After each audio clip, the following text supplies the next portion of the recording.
I first started planning my project experimenting with intentional camera movement to produce abstracts mainly, but I wasn't getting the desired results, so therefore I discounted this technique.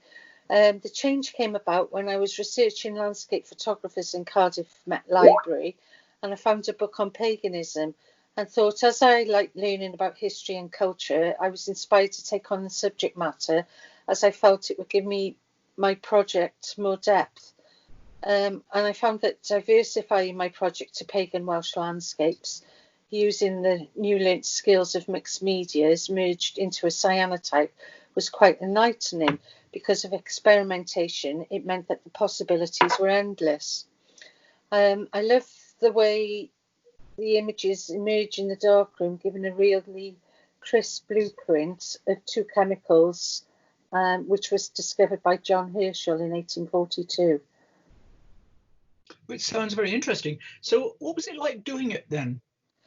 I found capturing the images very therapeutic, being at one with nature, but it didn't go without its hitches, because finding these elusive off-the-grid locations was quite challenging indeed.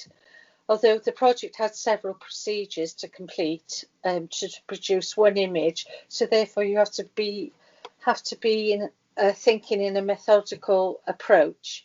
I think that this project will go with me as I can take it to other venues. The next being Ponty Museum. All right. And were there any particular problems then that stand out in your memory?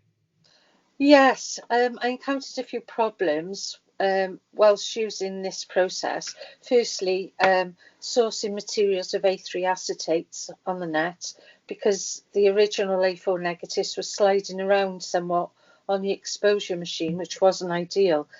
Plus, working under the restraints of COVID-19 meant self-isolation and working from home, which was another challenge, and working in a different way as what we had previously done, and now working in a virtual reality world.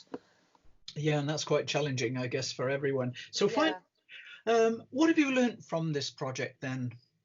I've learned many things really during my 6-year journey for my degree into photography, but I think the one thing that springs to mind is that you should trust your own instinct and accept that there's always more than one way to a route to choose when trying to produce a procedure.